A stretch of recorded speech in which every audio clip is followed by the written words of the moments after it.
Truth. Unforbidden.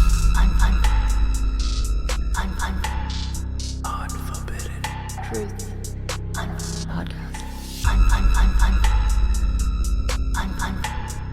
Unforbidden.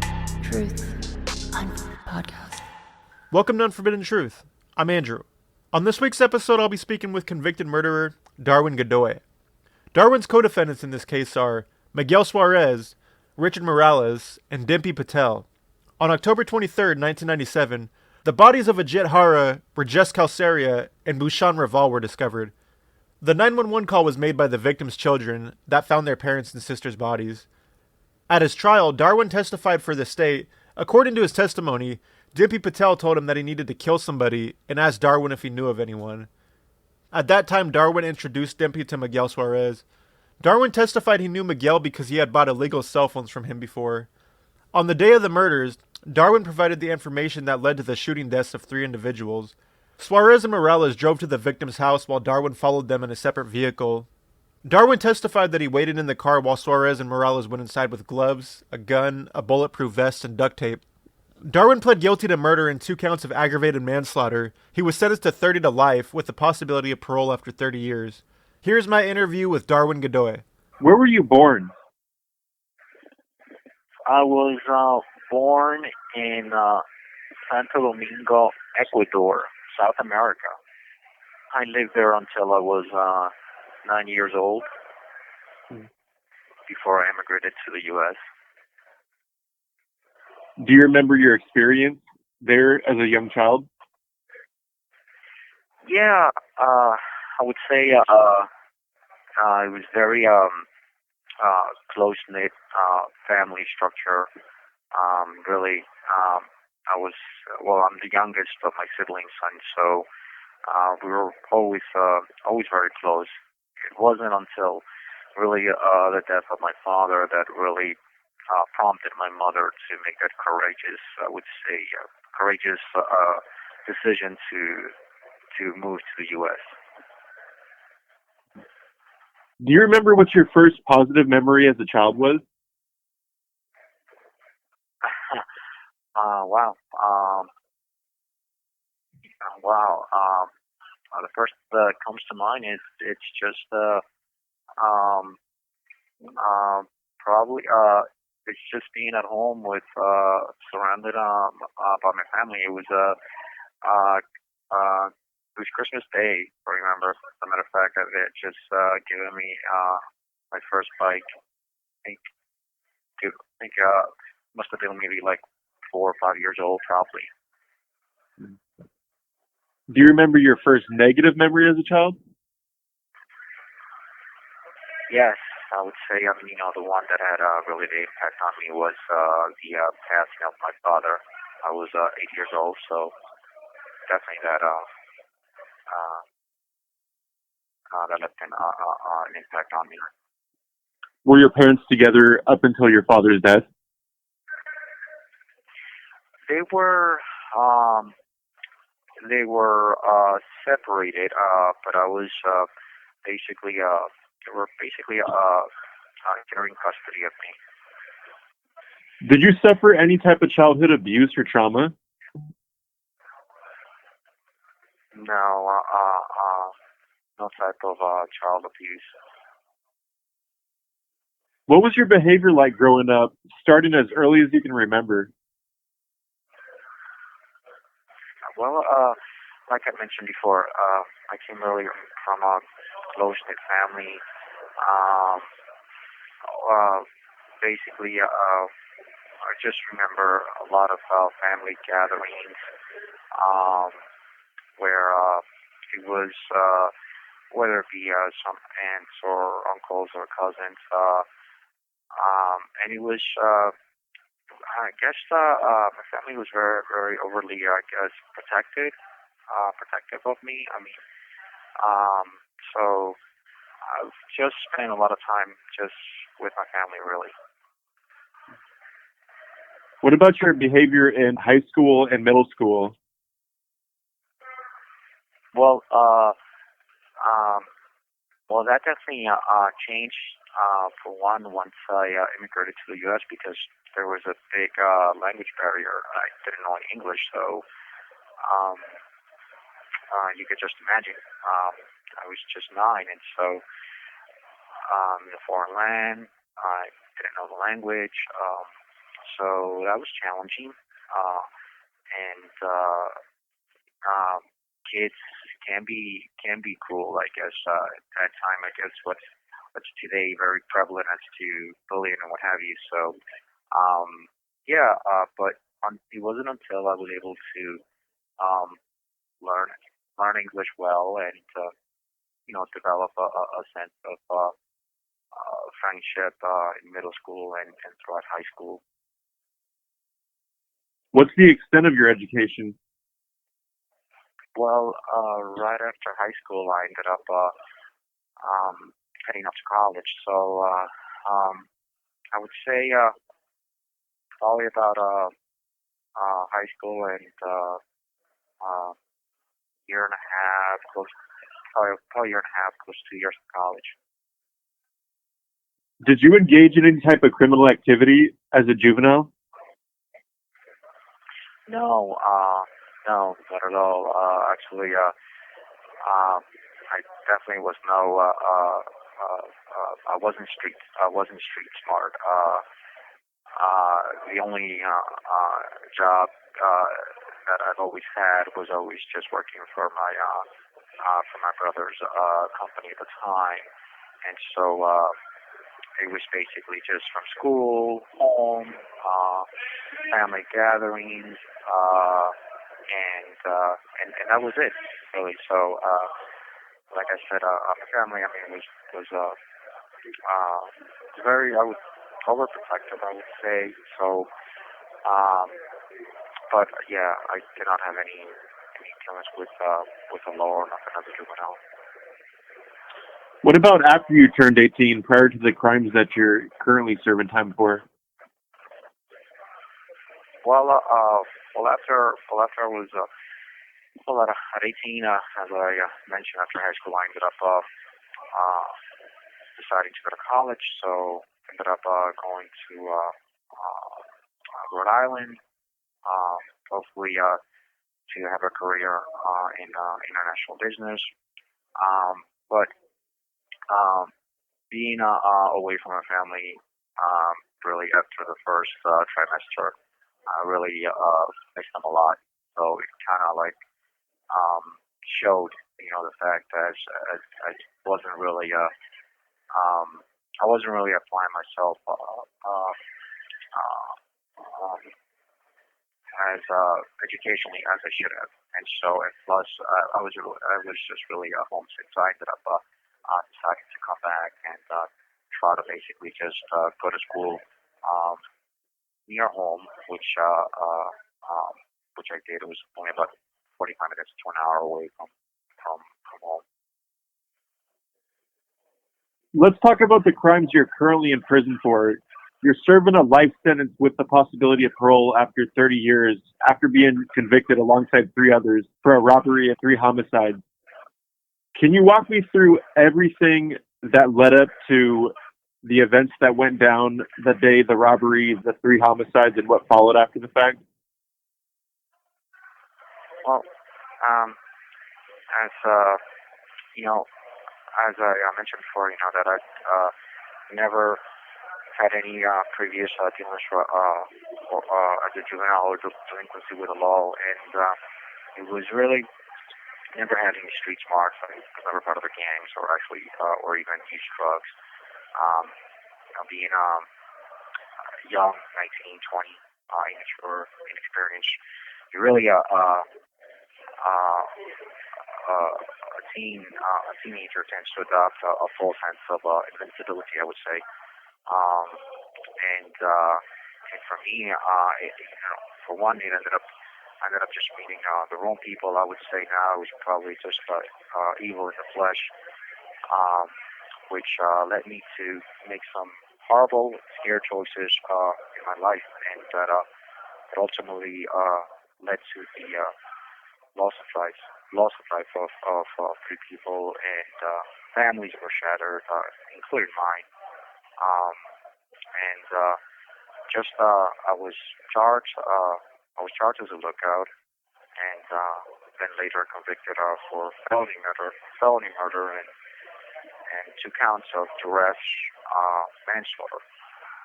And as you mentioned, sentenced to life with 30 years of parole, ineligibility. Um, in thinking, right now at that time of my arrest, I was only 20 years old, and I didn't have any. I was inexperienced with the criminal justice system and its legal terminologies. I didn't understand or fully comprehend that under the theory of law, a person can be held vicariously liable for the direct actions of others and receive the same penalty. There, the term felony murder as transfer intent. And before the time of my arrest and sentence, my faultless immaturity and impressionable self could never have foreseen how the toxic relationship of a few individuals which just simply transformed the lives of others and mine into basically a cycle of suffering and despair. I remember now, if I just heeded the words of my mother, as she would always say, son, be careful who you hang around with, because you may see people's eyes, but you just don't know their hearts. And as I've gotten older, I recognize that even though they were external factors to my decision making, I believe that if I ever want to mature into a man of character and integrity, I have to accept responsibility not only for the good decisions, but most importantly for the bad decisions that I have made. And if I may add, all these years, it's 24 years later of imprisonment, and I have felt and will continue to feel an immeasurable sense of empathy and sorrow for all the families directly affected by the tragic turn of events. I never intended for anything like this to occur, but it did, and it's something that I must live with every day. And today, after 24 enduring prison years of constantly being buffeted with uncertainty and suffering, I often think many times over that if I could just give my life in an effort to remove some of the pain and suffering from the family affected, including my own, I would do so in an instant.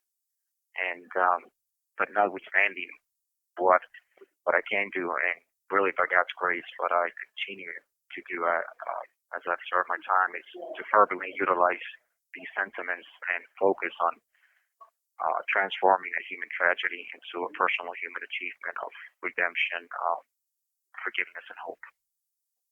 While the crime was going on, right, you sat in the car the whole time they were in there? Yes. At any point in time, did you hear any gunshots while you were sitting in the car? No. I was never in the home. No, not at all. What was the aftermath that followed that night after all of you had left the scene? Well, no. Well, the aftermath. Later that evening, I ended up being detained and arrested, and I never saw the individuals that committed the crime. I never saw them after they had committed the crime. As a matter of fact, even the arresting authorities later mentioned that I was fortunate they had arrested me first, because apparently they were looking for me actually, that I was next because they saw me as a weakling. So really, I mean, just it was such a I guess just a complete surreal moment. I mean, just for me and everyone involved, really. And just really reminiscing on it. It's just really hurtful, and just to know that how one's life can just tragically just be turned upside down. Were you offered any plea deals while you were on trial? Initially, no, but then later I was offered a plea deal, which is basically the same sentence that I ended up having right now after trial. Um, and but I did ultimately assist with the authorities in the conviction of the principals, and been able to really from the start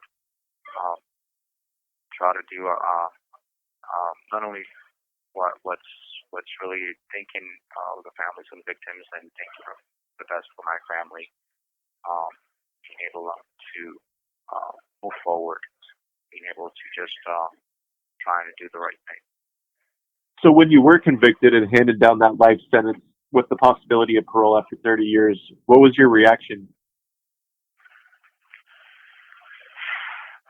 Honestly, I felt, I was only 20. I honestly thought I had departed from the world, really. And I think maybe in a dreadful sense, I probably was. I did not really feel I had any. I did not really feel I had any hope. I really felt this was basically it for me. Feelings of despair. Just I always say that there are no winners in scenarios like this. There are no victors on both sides of the aisle. And for me, it was I really had to make a choice as to how I was going to respond, basically to the life sentence that I was given. I've come to realize now, after so many years, that in life, all of us will encounter unforeseen moments, suffering in our lives. But I come to realize that it's really how we respond to the circumstances, to any circumstance in life, that really can determine the outcome later of how we develop and our character, really. So I had not been really by the support of my family from the onset. I don't think would be able to have the hope, I guess, that has sustained me throughout all these years. Really, prison is a harsh environment. I'll be and for me, not ever having experienced or come into jail or prison, or let alone even knowing anybody that had been to prison or jail, it was definitely a complete and utter culture shock. It was definitely something at such a young age, and not really being mature, I would say, or not even really experiencing life, just coming to an abnormal reality as prison is, and with such uncertainty of my sentence, it was to say the least something that looking back, I think I really don't know. I mean, like, that's great. I mean, by the love support of my family, that I was able really to push through and continue to do so today. You've been incarcerated going on 24 years now. What's an average day consist of for you?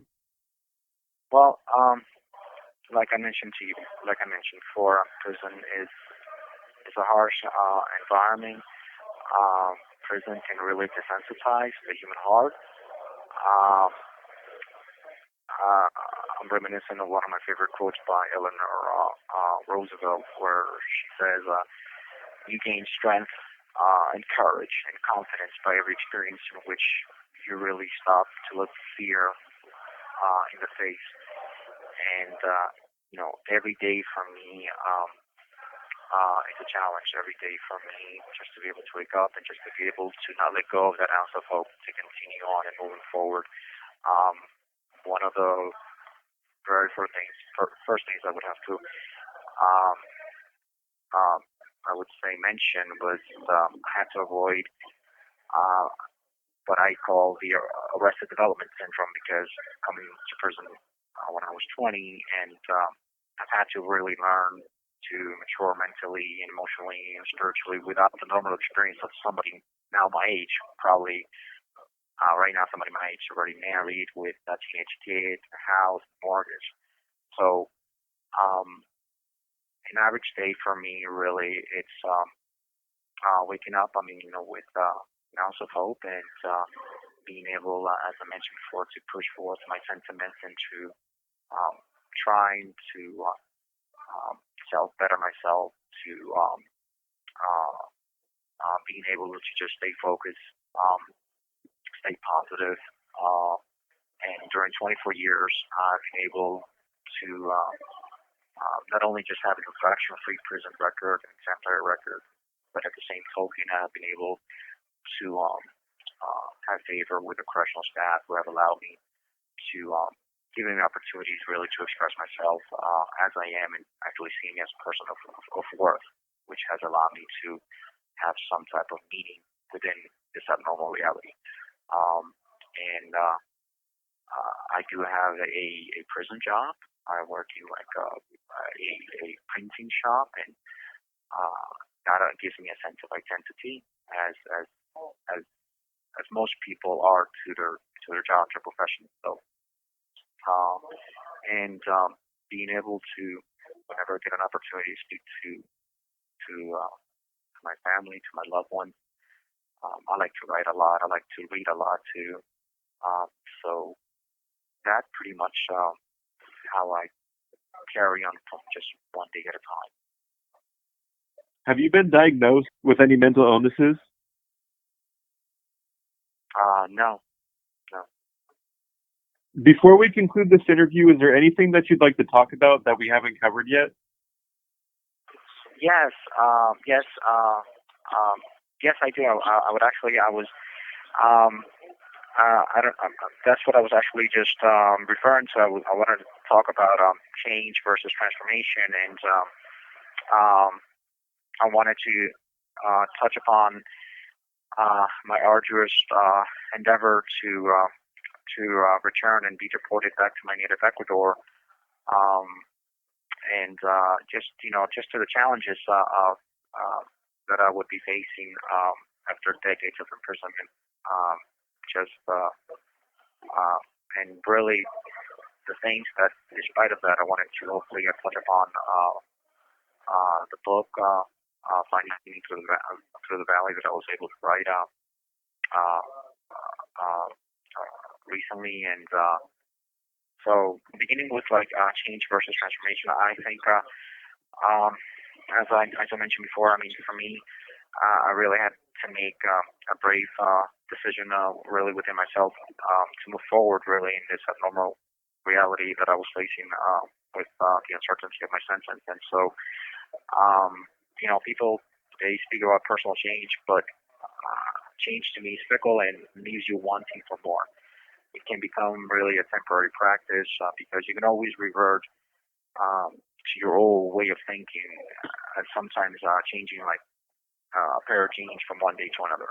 To me, transformation and renewal of your mind, on the other hand, is actually a lifelong inward process. It's an unpretentious paradigm shift that beckons a spirit of humility, and that it involves sacrifice, formative thinking, which actually reflects mostly on what you do and not solely on what you say. And I think that was one of the approaches that I took to be proactive in my self-betterment and my rehabilitation from the very start. Not only while maintaining an infraction-free prison record over the years, but being able to participate in all the cognitive programs that Department of Corrections would offer. In addition to that, I was able to not only participate, but actually became a facilitator for most of them. And I also was able to and have continued to do actually volunteer services as Spanish English translator, interpreter, um, I did also through a closed circuit prison television channel.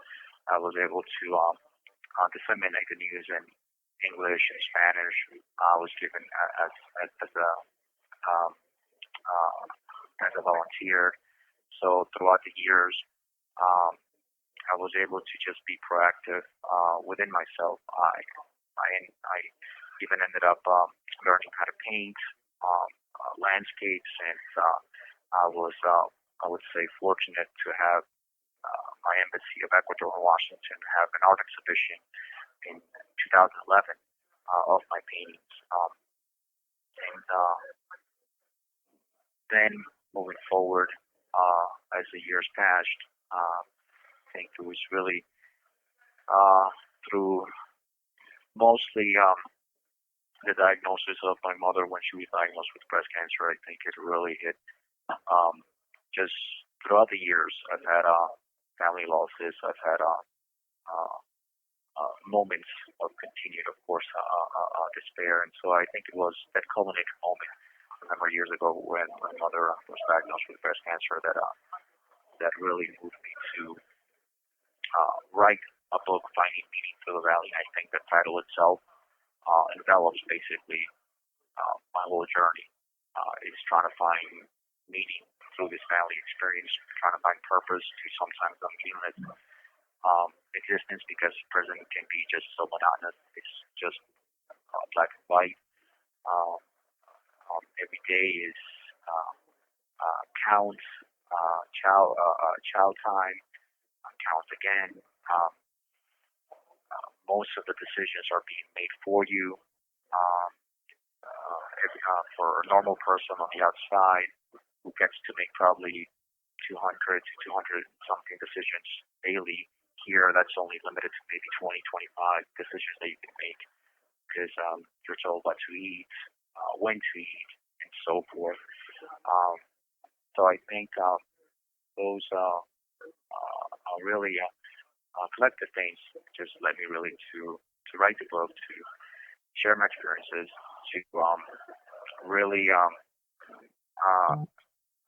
being able to find some type of hope and purpose to sometimes the uncertainties of life. And I just want to really to express, that I do understand loneliness. I do understand solitude, rejection. I do understand emptiness of heart. Definitely all those sentiments that bring about meaningless existence. But I also understand. Hope. I also understand forgiveness. And really, I think the thing of my family of people that really believe in you. And I'm not talking about it. I'm not referring to some type of superficial, temporal, convenient type of love. I'm really talking about something genuine, something that people that love you.